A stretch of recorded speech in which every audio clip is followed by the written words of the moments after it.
morning used to be simple kettle, mug, the soft hum of a quiet house.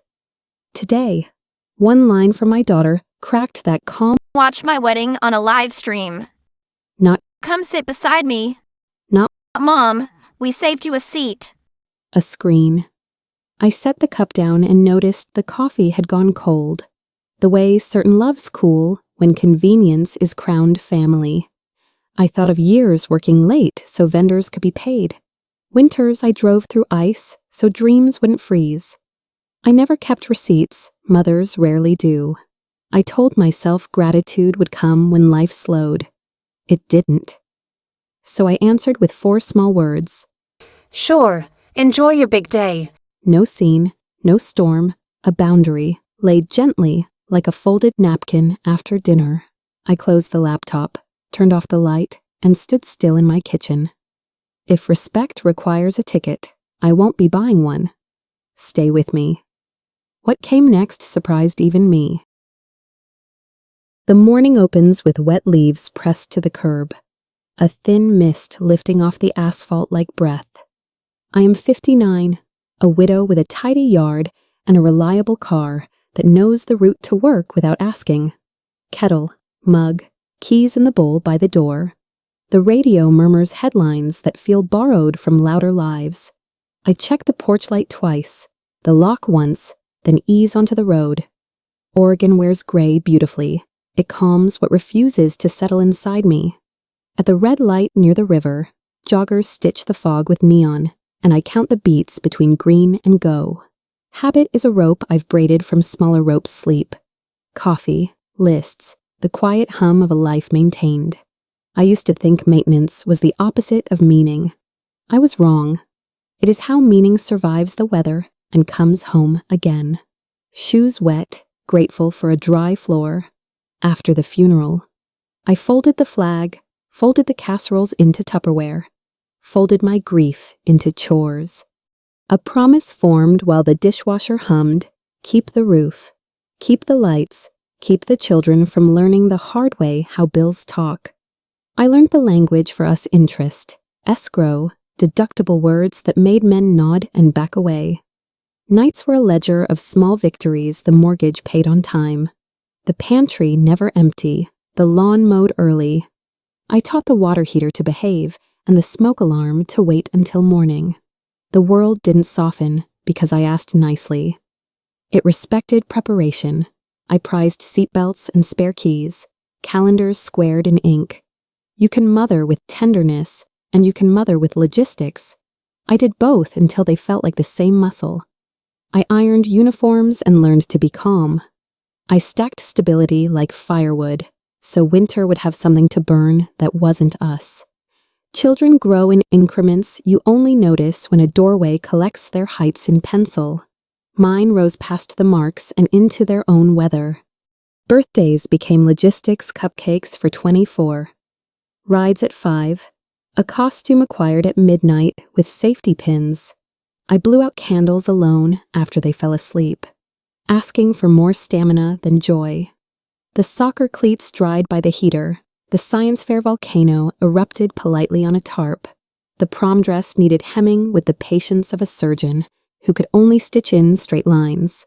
We laughed at spelling bees. We survived orthodontics. We learned that teenagers listen best when you're driving and the road is long. College brochures blossomed across the table like confident flowers. I swallowed worry whole and smiled instead. They believed in their tomorrows because I stood watch over their todays. And breath, steady. Weddings live in spreadsheets before they ever bloom into flowers. I know this the way I know the drive-through hours at the bank. 30,000 already sent to hold hillside, and the photographer who sees light like scripture. Another 50 queued like a breath. I had learned the rhythm of vendor emails deposit. Remainder, reminder, final call. I spoke politely to a planner who pronounced intimate like a budget line and family like a package tier. I checked boxes, confirmed menus, printed timelines that promised grace if paid in full. On my fridge, a magnet held the day in place while life circled it, with errands and weather. I told myself the expense was an altar we all built together. Love is not cheap. It shouldn't be cruel. I answered questions before they were asked, transferred funds before panic woke, swatches taped on my fridge, hope trimmed to fit. I could recite the numbers by heart. The email arrived with no subject and less ceremony. Mom. It began. The way a form begins accurate, unkind.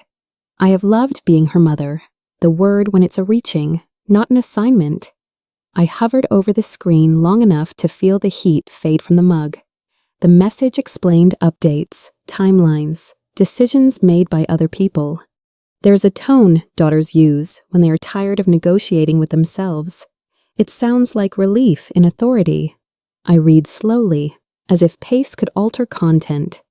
The line breaks were courteous, the meaning wasn't. I prefer greetings like a hand on a shoulder, not a tag on a file. The distinction matters when love is tired. She was efficient, and efficiency can be a kind of winter if you are standing in the yard without a coat. I sat back, breathed once, and let the quiet decide whether this was weather or climate. Honestly, it felt less like planning and more like being managed out of my own child's life. Then the ask unspooled no, not ask, instruction. Watch on the live stream. Keep it intimate, said the other household. Keep it small, neat. The camera pointed where the money looks prettiest. I pictured a tripod between garden chairs, a wind that would carry vows past microphones designed for younger throats. I imagined my face in the laptop glare, grief going two-dimensional when reduced to pixels. Intimacy, in this telling, meant excluding the hands that paid the florist and kept the lights obedient. I have stood outside windows before snow nights, when the kids slept and I checked their chests rising like punctual tides. But that was watchfulness, not banishment. There's a difference between stepping back and being asked to vanish. A link is not a seat. A password is not presence. Family without witness curdles into performance. Not for this mother, the one who paid the florist and still wasn't given a chair. Anger is theatrical. I preferred architecture. I chose silence with load-bearing walls. 4 words. Sure, enjoy your big day, measured. Laid like a small foundation for a house I'd rather live in. People think silence means absence. It isn't. It's a room with the right kind of echo, where you can finally hear yourself. I didn't bargain or explain. Oh, I did not submit a resume for the role of mother of the bride. I sent a sentence that could not be negotiated and let it stand where other people stack reasons. My hands were steady. My name sat correctly inside my mouth. There are times to storm the gates and times to lock your own. This was the latter. I folded the moment carefully, slid it into the drawer where my better decisions sleep. It held. It framed the room. It asked nothing and returned my name to me like a found key. Some hurts announced themselves with sirens. This one set the coffee down and cooled me. I watched a ribbon of steam disappear and thought of all the times I kept something warm that should have been allowed to rest. The cup wore my lipstick as a reminder that love leaves marks no one else sees. I did not shake. My body is practiced at carrying breakage as if it were groceries balanced. Ordinary, heavier than it looks. I rinsed the mug and the ache, setting each in the drying rack where the sun could get to it later. The kitchen kept its promises clean counters. The lemon scent of order, a chair that holds whoever needs holding. I do not run from quiet. I inventory it. Today's list, one cooled apology I will not write. One boundary set to firm, one woman deciding to be her own witness. The drain accepted what I could not finish. A mercy. The office greeted me with flickering fluorescent mercy and a latte set gently on my desk. You look like you've seen a ghost, my boss said, the kind of man who knows birthdays and how you take your coffee. I told him I hadn't slept. Both statements were true. The copier sighed like an old horse. The phones rang softly. I filed things in alphabetical order because order is a kind of morphine. My inbox sprouted voicemails like mushrooms after rain. I did not harvest them. He didn't press, just slid a napkin closer, a small raft for a day that needed one. Kindness doesn't fix the structure, it keeps it from creaking until you can. I stacked folders square and breathed through the edges. The room held. The latte was held. The part of me that still wanted to explain sat down respectfully and waited its turn. I stayed. My phone trembled on the desk. A nervous animal I would not pet. Voicemails stacked, "Call me. We need to talk. This isn't funny." The urgency looked like entitlement. I recognized it. I silenced the device and listened instead to the room a printer warming. Footsteps in the hall, my breath finding length. There is a myth that mothers must be reachable, or the world will tilt. My children are grown. The world can stand by itself. I let the red circles multiply and did nothing heroic about it. Boundaries are unglamorous until they work, then they look like calm. I checked the clock, checked a paragraph, checked my pulse because it felt honest. Saying nothing can be louder than saying everything. I chose the volume that didn't bruise me. Fine, but don't mistake my quiet for painless. The mind keeps a quiet archive. Mine opened its drawers, receipts for flights. I booked on notice to hold a shaking hand, deposits for apartments that smelled like ambition and paint, boxes labeled winter coats that I mailed across the country because sudden weather ignored budgets. I remembered co-signing the first mortgage, pressing a pen into a hopeful palm. I remembered learning which airline waives fees. If you ask with patience, there were casseroles frozen for breakups. Towels warmed in the dryer for the kind of crying that chills. I do not regret a single shipment, a single signature. The balance always evened out in the currency of sleep, theirs deep, mine thin. There were cakes baked at 11, candles lit by utility light. Hope rehearsed until it sounded like certainty. Love kept, debts forgiven. A mother's math give until the house feels held. By afternoon, the answer inside me had ripened from thought to task. I would go to the bank after work. I would cancel the wire, collect the breath I had promised away, and give it back to my own lungs.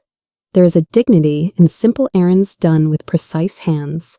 I printed a balance sheet, slid it into the yellow folder, and wrote a single line on a sticky note, boundary effective immediately. I do not enjoy theater. I prefer signatures. The pen in my drawer clicked like a tiny door agreeing. I stood, straightened the stack on my desk, and chose my jacket with pockets deep enough for resolve. Outside, clouds gathered their silver. Inside, I gathered mine, precise, not loud, enough. The bank greeted me with fluorescent patience and the plastic gloss of a nameplate that read, "Transactions." I sat across from the manager in a tidy navy suit, my yellow folder centered like a compass. "How may I help you today?" he asked, friendly as a warm lobby. I opened to the page with the reference number and breathed once through my nose. "Steady. I need to cancel a wire transfer for $50,000, I said. Words lined up like tiles. He didn't flinch, only turned his monitor. Keys skittering like sparrows. Numbers appeared. Obedient as clerks, I kept my palms flat on the folder, as if steadying a small boat. In the reflection of the glass partition, I looked like a woman who had rearranged her furniture and finally found the door. The lobby plant nodded as the air conditioner sighed. The pen waited, capped, patient as mercy. The choice had already happened. The paperwork would catch up. For me. He scrolled, then looked up with the polite hesitation of someone trained to confirm. "Are you sure?" The question hung like a coat on a hook. I thought of winters, invoices, the many ways I had been sure for everyone else. "I'm sure," I answered, and felt my spine remember its height. He clicked to cancel, turned the screen so I could witness the disappearing line. Paper slid from the printer like a white breath. I signed where the arrow asked. The pen moving with the confidence of a habit. Finally aligned with belief. He stamped the corner, a small red heartbeat. Outside the window, a bus shouldered past and took its weather with it. I tucked the copy into my folder, smoothed the edge so it wouldn't catch on anything tender. He thanked me for coming in. I thanked him for being clear. The air felt exact today. I stepped away from the counter and the building exhaled me into evening air that smelled like wet bark and brake dust. My body felt correctly sized inside my clothes, as though the seams had been whispering almost for years and finally loosened. People passed with small errands in their hands, bread, dry cleaning, a leash tugged by a determined terrier. I carried absence, and it was lighter than it sounded. The parking lot puddles mirrored clouds like witnesses. In the car, I adjusted the seat, set both hands at 10 and 2, and watched my reflection soften in the windshield. The engine turned over without drama. Relief often does. I checked the folder again, then didn't. The road out of the lot led to a light that favored the patient.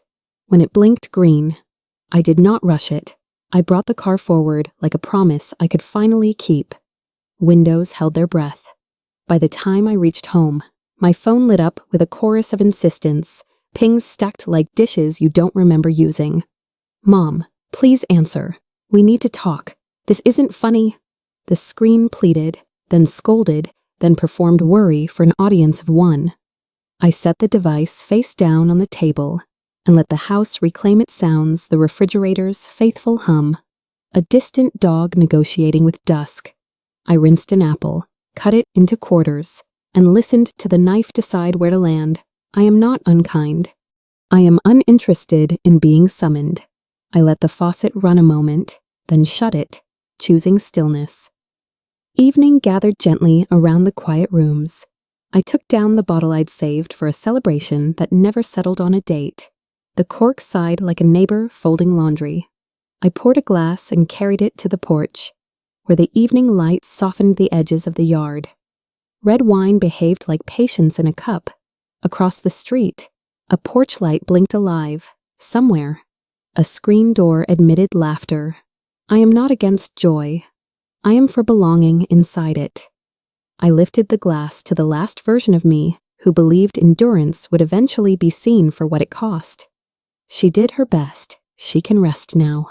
I let the first sip arrive without ceremony. Like weather, cars drifted by with their own errands, small planets with separate orbits. My hands were steady. My name fit correctly in my mouth. I toasted patience, and I meant it. Bills remember what we forget. I opened the drawer where I keep abandoned wish lists. Brochures for weekends postponed, a receipt for boots never bought, a mechanic's invoice proving my old sedan could be convinced to try harder. 14 years of good enough parked in the driveway like a faithful mule. I set the papers on the table and ran a finger down columns of choices disguised as chores. We call it frugal. Sometimes it is fear wearing a budget. I canceled reservations with a polite, practiced script, and the calendar eased its shoulders. The arithmetic never lied. This is what it cost to keep tomorrow believing us. I stacked the papers, squared their corners, and put the drawer to bed. I underlined choices I won't repeat again. For once. Tradition arrived as a word with expensive shoes. It sat at the table and explained that intimacy required a smaller head count, one in which mothers watched from laptops while future in-laws perfected centerpieces. I tried to picture the ceremony without me and kept falling into the hole where my chair should be. 80,000 buys, a lot of lace, apparently, but not a seat for the woman who ironed first-day outfits and negotiated first apartments. I am not angry at tradition. I am suspicious of how it gets used. When reverence forgets compassion, it turns into staging. Keep it intimate, they said, meaning keep it easy to manage. A link is tidy, a mother is not. The RSVP box for dignity is often missing from the form. I replied anyway. With a boundary that didn't smudge, I prefer chairs, mine. The doorbell finally rang close to 9. My son stood there in office clothes softened by worry, tie loosened, hair negotiating with his hands. "Mom, why aren't you answering?" he asked, already halfway into the living room. His fiancée says you're being difficult. Difficult, I thought, like a lock that refuses the wrong key. He paced, explaining venue deadlines, caterer schedules, the economy of disappointment. I listened until listening turned into a wall. Hard, I said, is watching your own child marry through a screen. He stopped, blinked, recalculated. They're overwhelmed, he offered, as if chaos were an absolution. I kept my shoes on, feeling grounded deliberately. He lowered his voice, trying reason like a new jacket. I folded my arms around my middle and let the silence decide which sentence deserved to live. It wasn't his. He tried again, softer. They're relying on you. The word landed like a coin in a jar that had already reached its line. I kept my voice even. It's no longer my responsibility. His mouth opened, then filled with all the rehearsals of childhood, how I fixed the field trip form, the tire, the fee. I remember cost. You're abandoning her, he said. I'm declining a transaction. I answered. The house seemed to exhale, siding with verbs that did not bruise. He pointed to the calendar as if squares could indict me. I looked at the clock instead and found the minute hand undramatic. You could just send it, he pleaded. You could just invite me, I thought, but did not say. This is my boundary, I said. It stands, now. Pressure likes volume. He raised his, grasping at every lever that used to move me. You always make everything about yourself, he said, and the sentence cracked like ice, sharp without depth. I felt the old reflex reach for apology and set it back on the counter like a hot pan. Not today, I said, tone level as a carpenter's tool. Not this. He scoffed, rolled his eyes, looked 16 inside the man. We need you, he insisted. You need my money, I corrected. And when the wince arrived, I didn't chase it with comfort. Love does not require me to finance my own erasure. He stepped closer, then stopped, as if the air had become careful. Leave, I said, not loud, not cruel. A sentence can be a door when you turn its handle clean. I would not rehearse that play once. The door clicked shut with the manners of a civilized storm. The house listened to itself, baseboards settling. The refrigerator faithful, the minute hand conducting its slow orchestra. My heart discovered an empty shelf and set itself there still beating. Newly spacious. I leaned against the counter and let the quiet do its work. There is a freedom that doesn't throw confetti, it breathes. I rinsed a glass I hadn't used, not because it was dirty, but because I could. The porch light timed itself correctly, and the clock agreed. I did not celebrate, I categorized. I am safe, I am certain. I am no longer available for negotiations that cost me my name. The spine remembers how to be a beam when the roof asks it kindly.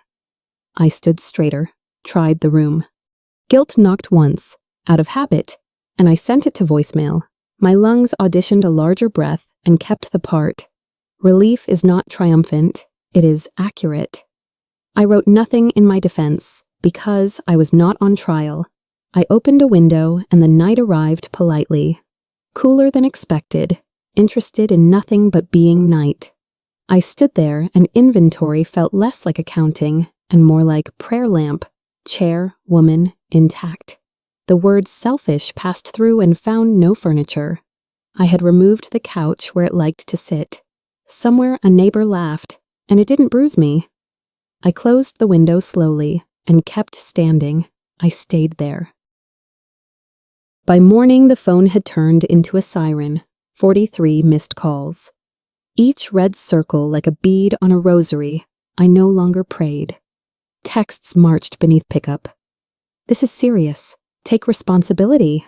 Mom, responsibility is a word I have scrubbed until it shined. It does not scare me. I set the phone face down beside the kettle and poured water over grounds I measured by memory. Steam rose. The screen kept pleading to be the weather. I stirred the coffee and listened to the spoon touch porcelain clean. Decisive, private. Detachment isn't cruelty, it's triage. You stop the bleeding where you can. I carried the mug to the window and watched the neighborhood behave a boy in a red backpack. A cat negotiating fence posts, the mail truck rehearsing its familiar route. My pulse took the hint. The house remembered my pace. I let the voicemails stack like unclaimed packages and chose not to sign for any of them. Not today. The subject line tried to grip me by the throat. Please don't ruin my wedding. Inside, language wore its best courtroom suit reasonable. Urgent. Polite the way a locked door is polite. We can still hold the venue if the balance arrives today. The caterer walks at 5, Paris time. Andrew's parents are beyond upset. We're open to discussing your attendance after the payment clears. It read like a receipt with my love itemized at the bottom. Attendance as a coupon, motherhood as promo code. I read it once. Careful not to breathe where the hook was hidden. The phrasing was familiar from invoices and apologies, a promise braided to a demand, both pretending to be options. I imagined wiring the money and receiving a chair at the end of an aisle no one intended to save for me. A transaction is not a hug. It does not remember who held the fever through the night. I sipped, and the bitterness did its job. I closed the email like you close a cupboard on the glass that might fall. I clicked the small square that turns a window into a memory. The laptop screen dimmed, and with it, the theater of urgent strangers. I opened a contract at work that needed my steadier muscles dates, clauses, an index of what words owe each other when they share a page. Precision is mercy. It keeps things from wobbling. I redlined an ambiguity, adjusted a comma that had ambitions, and felt the hinge inside me settle. Self-respect has a temperature. Mine returned to normal. The phone blinked. I blinked back, and then forgot it. I switched from inbox to spreadsheet to printer. The quiet choreography of a day that knows its steps. Somewhere a message declared catastrophe. In my chair, the catastrophe did not materialize. There is freedom in choosing your audience. I gave my attention to what had earned it. The document printed with the steadiness of rain. I signed the routing slip, capped the pen, and kept my name. For years I was only Mom. Today I remembered the woman who holds that name. At noon, my boss leaned on the doorframe with a smile that didn't pry. Pasta, he offered, as if the word itself could loosen a knot. I surprised us both by saying yes. We walked to the new place with the fog pretending to be Paris and the crosswalk timing its small grants of grace. Inside smelled like tomatoes remembering August.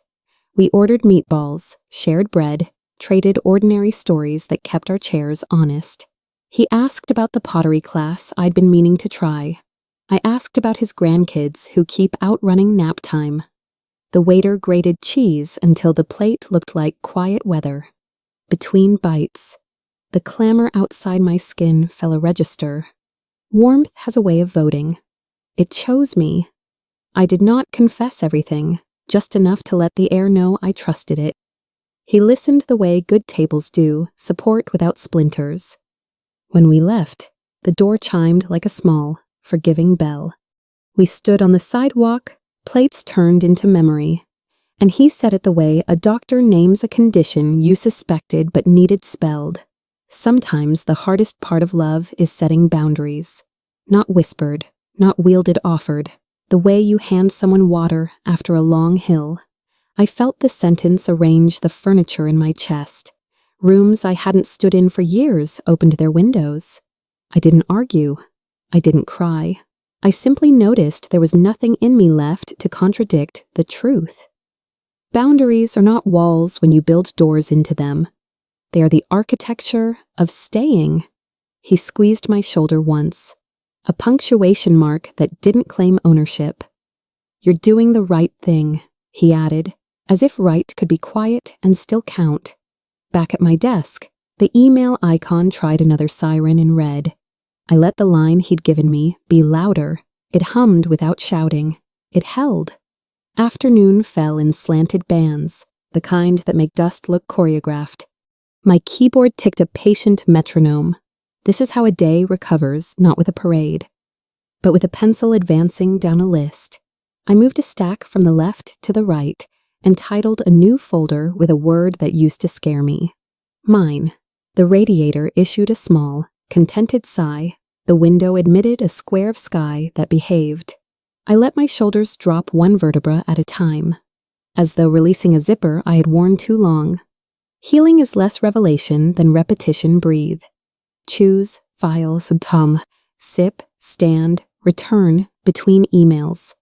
I watched sunlight muscle through cloud and land on the photo of my kids in caps and gowns. I didn't flinch. I thanked the frame for keeping time. No thunder, no banner, just a body deciding it belongs to the person inside it. For once. The clock was kind. Dusk gathered the edges of the neighborhood into a single softened outline. When I turned up the walk, a figure lifted from my front step, hesitant but familiar. Sophie, my daughter's childhood friend, the girl who once baked cookies in my kitchen and spilled flour like confetti. She held her coat close with both hands. A gesture I recognized from winters when she was 12 and refused mittens. "Mrs. Moore," she said, half apology, half relief. I unlocked the door and waved her in with the reflex reserved for kids who never stopped belonging. The house greeted us with lamplight that improved everyone's face. "Tea?" I asked, already reaching for the kettle. She nodded, eyes scanning the photographs as if memory could co-sign her visit. We sat at the table where science projects received their glue and heartbreaks their soup. She looked like a messenger who had walked farther than she planned. I waited, and the kettle promised to speak. She started in the language of logistics, which is to say, she cared enough to be exact. The venue had released the date. There were other couples with deposit slips and steadier histories. The florist, apologetic, moved the peonies to a bride whose mother lived 2 blocks away and had opinions about ribbon. The caterer had emailed 3 times and then switched to phrases like, "We regret," and "as per policy." "They're upset," Sophie said, the plural doing heavy lifting. I pictured a living room where disappointment wore someone else's perfume and no one mentioned the first decision that made all the others necessary. "They think you're," she faltered, chose softer being unfair.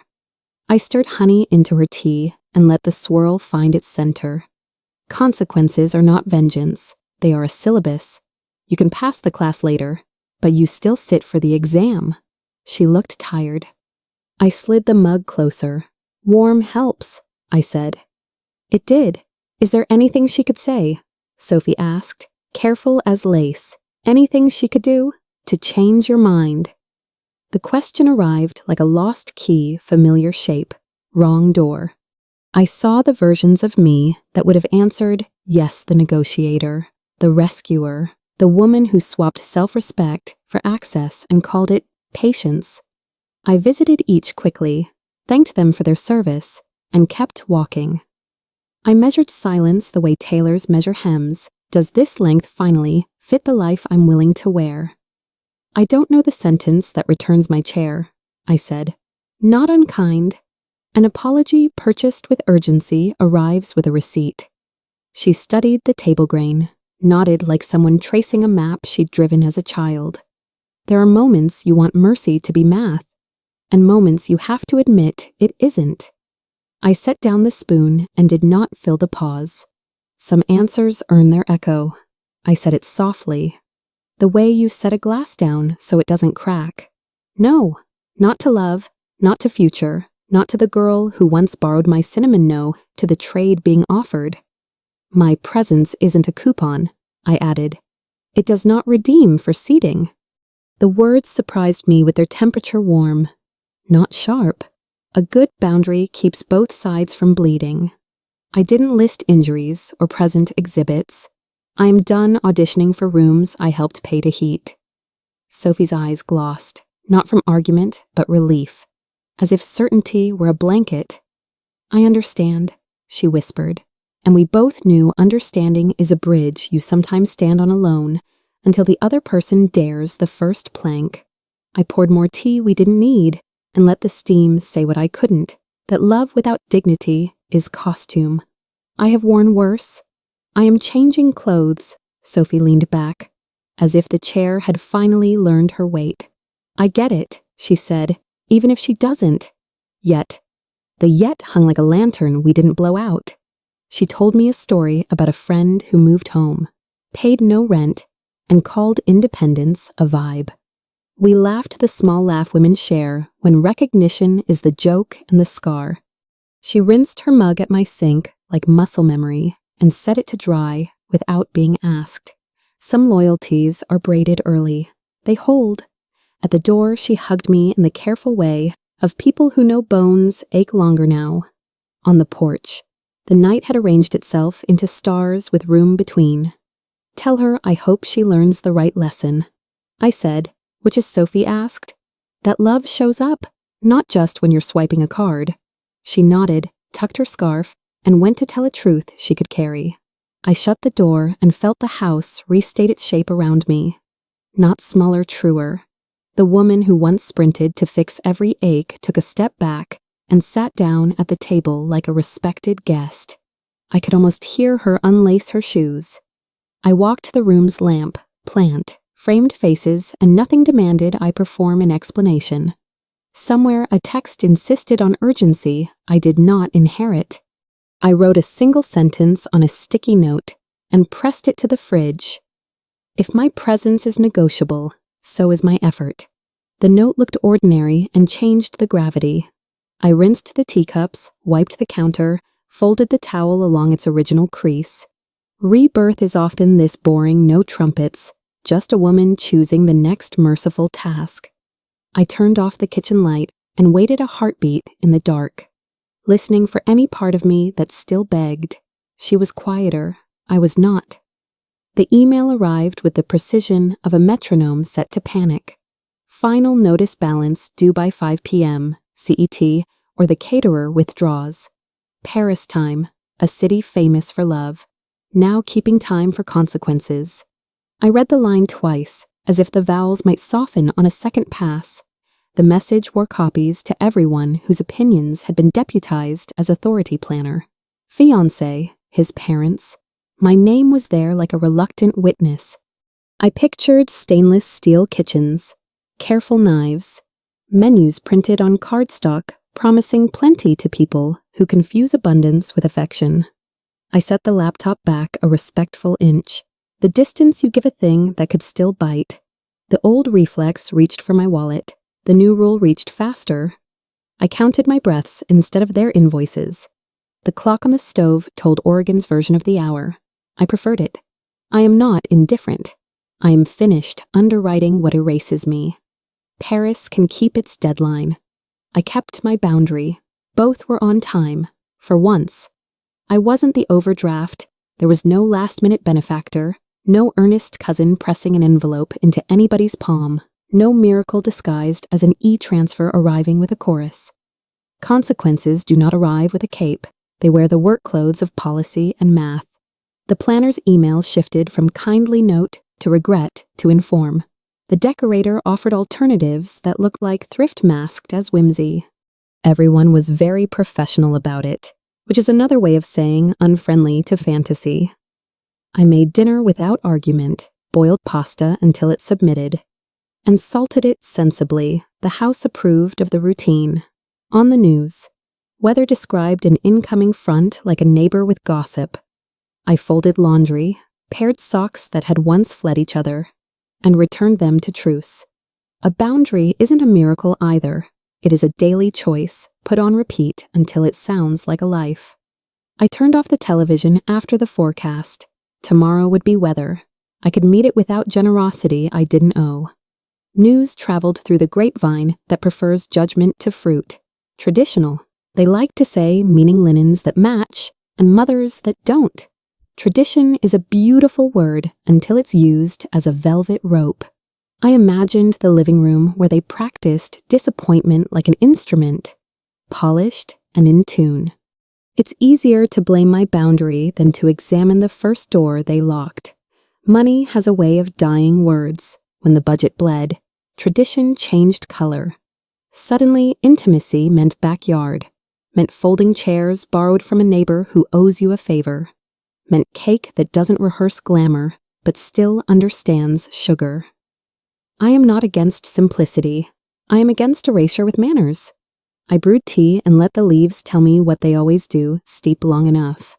And the truth arrives without shouting. I sipped slowly, if they wanted reverence. They could start with the woman who kept the lights on. The ceremony had already begun. Someone just forgot to invite honesty. I laced my shoes and stepped into a neighborhood practicing bedtime. Porch lights clicked awake like small moons. The air carried a hint of rain, the polite kind that mists hair and forgives mistakes. Leaves whispered underfoot, a language I could nearly translate enough. Enough, enough. I walked without counting steps, without making the evening pay for the day's drama. A dog announced me, then reconsidered. A bicycle bell chimed down the block like a laugh that didn't need witnesses. My hands remembered pockets, breathing decided to be generous. I noticed the houses where kitchens glowed the sacred wattage of late dishes and early lunches. I have lived inside that light for decades. Tonight, it lived inside me. No one needed anything I wasn't already carrying. In the distance, a train rehearsed leaving and made even that sound gentle. I turned back when the body said, "There." The door received me. The quiet had set a place I was allowed to fill. At last, a seat that didn't require me to pay for it. We went to the diner that remembers my order and never says same as usual, like a sentence. Linda waved 2 hands like flags, slid into the booth, and asked about my week the way you ask about whether you intend to walk through together. We did not itemize vendors or plead for a miracle from the god of logistics. We talked about library holds, tomatoes that refuse to ripen, the way a good cardigan can stand in for a hug if you respect it properly. She told a story about her grandson saying, actually with devastating accuracy. I confessed to overwatering basil and calling it compassion. Our fries arrived with their own arguments. We settled them with ketchup. I laughed from the place that doesn't require rehearsal. Women at nearby tables nodded the small nod recognition without intrusion. We paid in cash like a blessing, outside, the neon buzzed kind instead of tired. On the walk to the car, she squeezed my hand and didn't translate it. I didn't need her to. Being seen without an invoice felt like grace. At the studio, the clay slumped the way I used to at 2 a.m., loyal and a little insulted. The wheel hummed its patient circle. My foot found the pedal like a second language returning. Water slicked the surface into compliance, then disobedience, then something in between. The rim threatened collapse. I steadied it with 2 fingers and a permission I wished I'd learned earlier. You can always pull it back, the instructor said. Not about bowls at all. I laughed when the lip warped and a small canyon opened.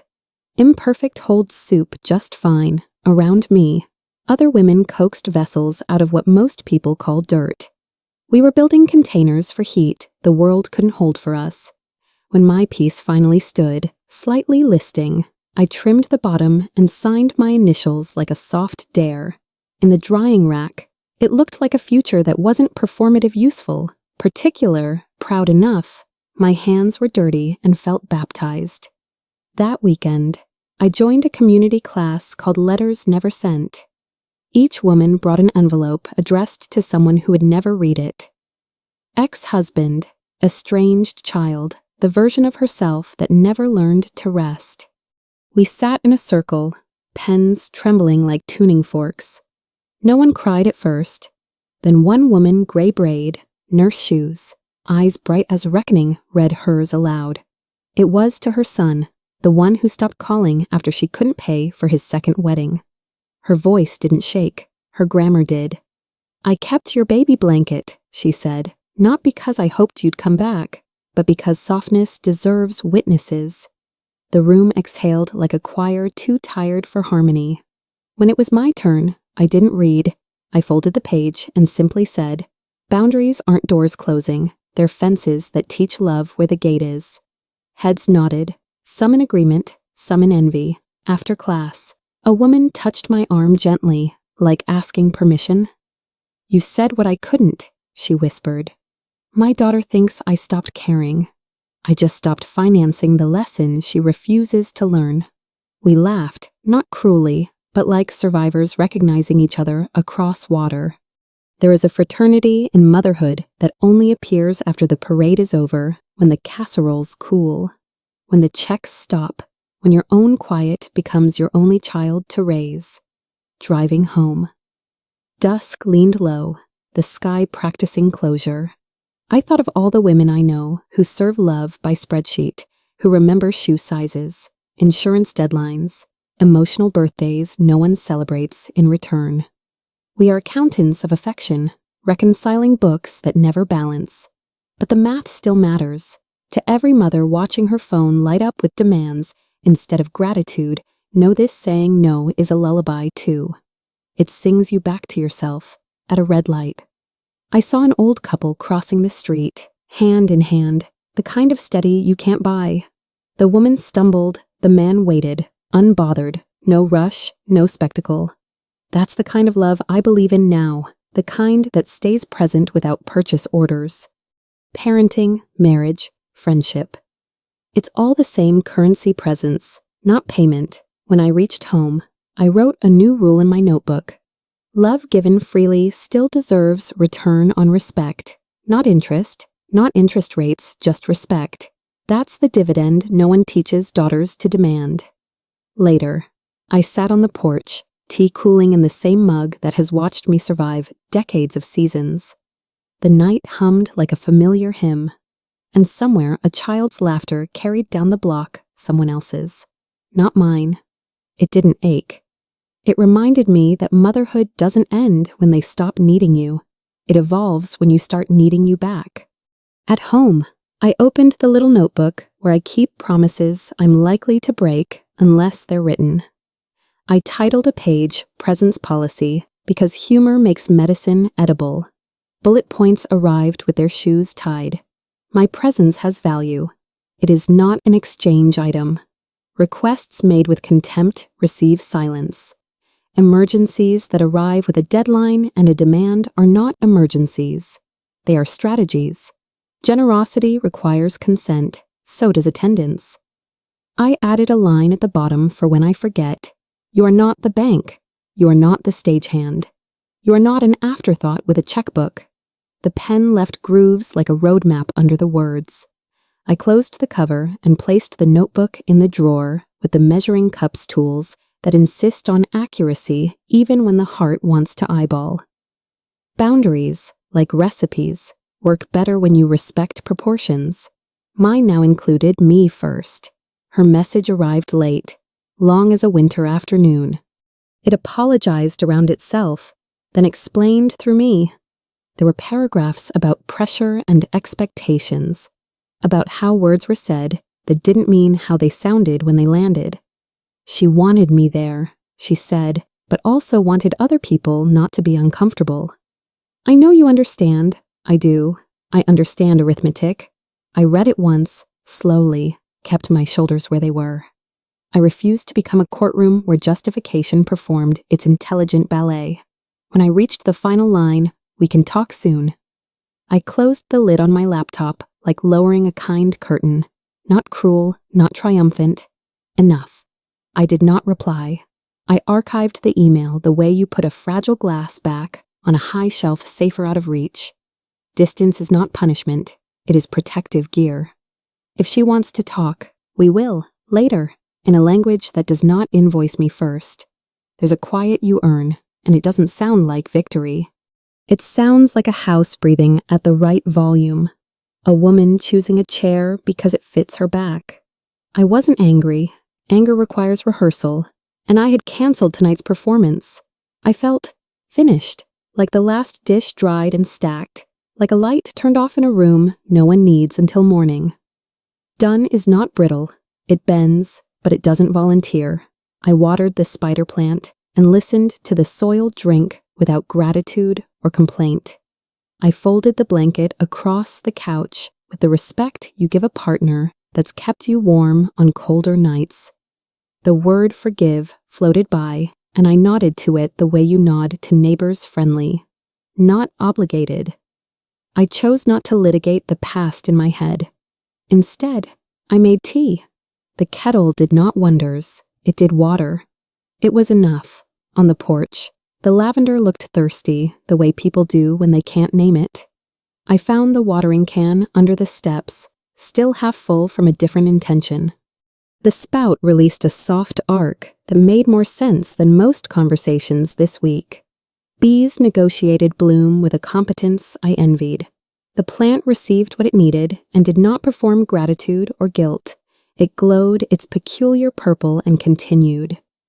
I brushed a thumb along a stalk, and my skin carried its sermon inside clean, insistent, kind. Healing is not always confession. Sometimes it is irrigation. I sat on the top step and watched the sky pick a deeper blue. Somewhere. A neighbor tuned a guitar and then decided against it. The porch light clicked on by itself, a reliable ally. I stayed until the air lowered the day into something I could hold without spilling. When I stood, I smelled like something still alive. Inside. The kitchen kept its promised countertops squared. The lemon cloth folded, a solitary fork shining like it had auditioned for company, and didn't get the part, but showed up anyway. I ate standing at this counter, one bowl, the good spoon, the sound of metal kissing ceramic, the small percussion of a life untelevised. I wiped the rim and set the dish to dry. The clock above the stove ticked like a companionable metronome. No one rushed the song. I didn't check my phone. I didn't rehearse speeches. I did not imagine confrontations that win applause in theaters and leave stains in houses. I turned off the overhead and left the lamp on, the way you let a lighthouse keep its job. The room exhaled. So did I, in the hum of the refrigerator and the thread of the lamp's glow. I could feel the outline of a woman I recognized present, unlisted, intact, enough to sleep, enough to wake, enough. I opened a fresh Word document, titled it One-Page Boundary, and hit print. The paper emerged warm, smelling faintly of resolve. I taped it to the refrigerator eye level, unavoidable, right beside the grocery list and the emergency plumber's number. Not for anyone else's eyes, just mine. The headline looked almost funny, like a household appliance manual for dignity. I stood back and read it aloud once, softly. My heart kept time. This wasn't revenge, or closure, or even therapy. It was an operating system for peace, a manifesto measured in inches. For decades, I had built systems to protect everyone else's chaos. Now, I was designing order for me. The hum of the fridge offered applause. The house, finally briefed, understood the new management policy. I poured coffee, watched its steam curl against the page, and smiled at the ordinariness of power paper, tape, and a woman who finally printed her own terms of engagement. Rule 1: whoever invites, pays. I read it again and underlined it in blue ink, my favorite color for truth. Money has been a ghost between us, polite, haunting, demanding tribute without sound. I decided to give it shape, rules, language. Invitations are gifts, not invoices. When I host, I pay with open heart and clean plates. When others host, they pay or they ask, and I decide. No more invisible math disguised as love. I thought of every dinner where I covered the check to keep it simple and left feeling complicated. Generosity without balance breeds resentment, not joy. Transparency is cleaner than affection that hides a ledger. I stuck a magnet over the line, an old postcard of the Oregon coast. Waves folding like forgiveness. The fridge door clicked shut with authority. If this seems small, remember boundaries, whisper before they roar. Mine now speaks fluent accounting and affection, side by side, no footnotes. Rule 2. Don't hide sickness or chores. Secrets rot faster than fruit. I wrote it in capital letters. If I'm ill, I will say so. If the gutters need clearing, I will ask. Hiding is not humility. It's martyrdom dressed as grace. For years, I cleaned quietly, smiled through headaches, assured everyone I was fine because I thought resilience meant silence. It doesn't. Resilience has a voice, calm and factual. I need help is a sentence that deserves daylight. I taped this next to the first rule and imagined a future where my children visit and find not guilt, but guidance. I'm not building walls, I'm leaving maps. I thought of my late husband, his hands steady on ladders, and whispered to the air, "Next time, I'll delegate." The room didn't laugh. It agreed. The house felt lighter, like it had just learned cooperation. Even the air conditioner took a gentler breath. Rule 3. Silence has boundaries. I underlined it twice. For years. My quiet was a service-absorbing noise, softening blows, creating calm for people who confused my restraint with consent. Now, silence must earn its place. Rudeness receives none. Disrespect gets static. My peace is not a blank check for bad manners. I pictured myself mid-conversation, hearing the familiar tone of entitlement, and simply walking away, not storming, just exiting like a professional from a meeting that no longer aligns. Silence used wisely is structure. Used carelessly, it's self-erasure. I will not go missing inside my own calm again. The ink bled slightly through the paper, beautiful imperfection. Proof that even boundaries leave traces. I smiled at that. The fridge buzzed softly, a witness to my reform. Outside, rain began its slow percussion. I let it play. Silence doesn't mean the absence of sound. It means choosing what deserves to be heard. Rule 4. Effort is conditional. I paused before writing it, aware of the audacity. Every cell in me once believed love meant doing driving, funding, planning, rescuing, forgiving before asked. Now the effort comes with a contract: respect first, reciprocity next. If my presence can be negotiated, so can my labor. I will not run on guilt mileage. I folded the thought into the rule like yeast into dough, alive, rising, unstoppable. The room felt different, more honest. I remembered carrying boxes alone after my husband's funeral, people saying, "You're so strong," and realizing they meant, "You're available for more lifting." Not anymore. I wrote at the bottom, "My help is sacred, handle with care." When I pinned the page back up, the fridge hummed louder, like a bass note of agreement. Power doesn't always roar. Sometimes it simply refuses to volunteer. Rule 5. I am not the neighborhood's emotional bank. I laughed writing it, the kind of laugh that unclenches the spine. I am done issuing withdrawals to people who never made deposits. Advice, empathy, favors interest-free loans of attention that left me overdrawn. Compassion doesn't require bankruptcy. This rule, bold and a little funny, sat perfectly between the others. A crown jewel of sanity. I thought of every late-night call that began with, "You're the only one who'll understand," and ended with me empty. I still understand, but I now reserve the right to protect my balance. I stepped back and admired the page, my manifesto in kitchen light. Each rule an artifact of earned wisdom. I wasn't just taping paper. I was hanging a portrait of who I had become: tender, self-funded, solvent in spirit. The hum of the fridge became applause again. Even the magnets straightened up. Word came through Daniel. Politely packaged, they'd had a simple backyard ceremony. String lights, rented chairs, a cake that leaned like sincerity. No invitation this time, just an update. "It was lovely," he said, tone searching for neutrality. I smiled, the kind of smile that doesn't advertise itself. Karma rarely sends invitations. It just balances the math quietly. They had their day. I had my peace. Both cost what they needed to. I imagined the vows under fairy lights. The sound of evening bugs doing percussion work.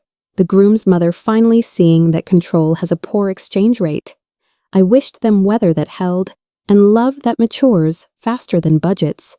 I hung up the phone without ache, without victory, just equilibrium. My coffee stayed warm. That, I decided, was blessing enough. The past doesn't need my RSVP. The book on my armchair had waited months. The Geography of Stillness. I opened it and let the afternoon climb in through the window. Sentences landed gently, like polite guests. For once, I wasn't reading to escape. I was reading to remain. The clock ticked, the world behaved, and no phone demanded interpretation. I underlined a line that read, "Peace is not absence, its presence disciplined. At 59, discipline looks like choosing what my heart can afford. I closed the cover and leaned back. The air in the house felt less like a container and more like a participant. I brewed chamomile, let it steep long enough to prove I'd learned patience, and took the first sip without agenda. No one called, no one cried, no one owed. I smiled, not the performance kind, but the quiet species that grows when nobody's watching. I turned the page again, not to advance, but to stay. Stillness, after all, is a practice, not an accident. At the pottery studio, the instructor opened the kiln with the ceremony of a priest unveiling relics. My bowl sat on the middle shelf, the one I'd worried wouldn't survive firing. Its rim was warped, a little lopsided, the glaze thin in places but gleaming where it counted. I picked it up carefully, warm, honest, imperfect. "It's beautiful," she said. "It's crooked," I answered. "Exactly," she smiled. I traced the uneven lip with a thumb. It would hold soup, maybe flowers. It held something else already, proof. That broken doesn't mean useless. That shape is a conversation, not a verdict. I signed my initials at the base with a thin brush and let the paint dry on its own terms. Walking home, I felt my steps sink with the bowl's weight, in my hands a fragile rhythm that still managed balance. Sometimes survival isn't symmetry, it's function with heart. I could work with that. I already was. That night, my phone buzzed one vibration. No drama, a message from Sophie. I talked to her. I think she's starting to understand. Maybe not all at once, but she will. I stared at the words, soft but certain. Growth rarely announces itself with trumpets. It slips through soil and waits for light. I typed back, "Thank you for seeing both of us." No exclamation point, just truth. A beat later, she replied, "You taught me how." I set the phone down like something sacred, not urgent. Empathy, it seems, can travel by proxy, even when doors remain politely closed. Maybe healing sometimes skips generations, borrowing courage from borrowed kitchens. I looked at the clock late, but kind, and thought of lavender still standing outside. Some lessons need rain, others just need time. I let the quiet answer for me. Morning arrived like a soft apology. I opened the kitchen window, and air threaded through the curtains, bringing hints of rain, soil, and the promise of nothing owed. I set the kettle on, poured water into the mug that used to belong to my husband, and waited for the whistle.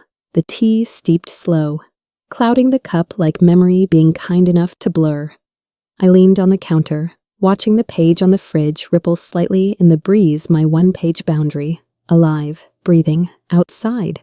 The world kept doing its chores, birds negotiating, clouds traveling, life proceeding without debate. Inside, I matched its rhythm. I didn't need to forgive her yet, or ever, in the cinematic way. I only needed to stay open to myself, to mornings that don't ask questions. The kettle quieted, the room exhaled, I poured, stirred, and took the first sip. Present, here. For once, that was the whole story. Evening settles like a kind hand on the table. My crooked bowl holds nothing, and somehow everything: the shape I saved, the heat I kept, the space I refused to surrender. I used to believe love was endless supply time, money. Patience poured without measure. Now I know love requires containers. Mine has a rim. It keeps what nourishes, and it does not spill for spectacle. I taped my rules and kept them. I showed up for mornings that did not negotiate me.